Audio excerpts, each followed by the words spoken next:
Kina aktualisht është përballur me një krizë demografike të theksuar pasi shkalla e martesave ka postuar një rënje të madhe në vitet e fundit. Ky trend ka sjellë pasoja të rënda përfshirë rritjen alarmante të trafikimit të paligjshëm të nuseve nga vendet fshinje. Kjo problematik ka të bëjë jo vetëm me çështjet sociale, por edhe me sfida të mëdha për të drejtat e njerëzit, duke i dhënë shkas shqetësimeve serioze rreth drejtësisë dhe barazisë gjinore.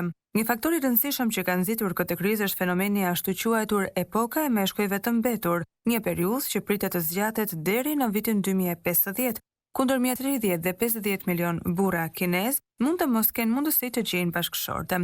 Ky fenomen ka ardhur si pasojë e politikave të ndihmës për një fëmijë, të cilat kanë çuar në një ekuilibër gjinor duke pasur shumë më tepër meshkuj se sa femra. Kjo ka bërë që burrat beqar, veçanërisht ato nga zonat rurale, të kërkojnë gra në vende të tjera për t'i marrë si nuse. Për të përmbushur bushllëkun e krijuar nga kërkesa e lartë për gra, rrjetet e trafikimit të qenieve njerëzore kanë shfrytëzuar situatën. Gratë nga vendet fshinje si Myanmar, Vietnam, Kambodja, Laosi dhe Korea e Veriut janë viktima të mashtrimeve dhe trafikimit.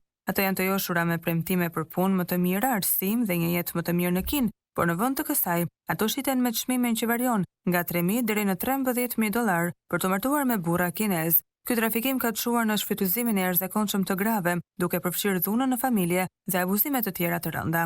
Duke u mbështetur në ndryshimet në normat kulturore dhe shoqërore që do të ndihmonin në uljen e kërkesës për gra të huaja, kjo situatë mund të zgjidhej. Barazia gjinore dhe mbështetja për zgjedhje të tjera të jetës për burrat dhe gratë beqare mund të ndihmojnë për të zbutur këtë krizë. Megjithatë, problemi i numrit të madh të burrave beqar është ende shumë shqetësues dhe problemi i martesave po bëhet gjithnjë më urgjent për autoritetet kineze. Në këtë mënyrë, ky fenomen ka të bëjë me një kombinim kompleks të faktorëve social dhe ekonomik që kërkojnë zgjidhje të thella dhe të qëndrueshme.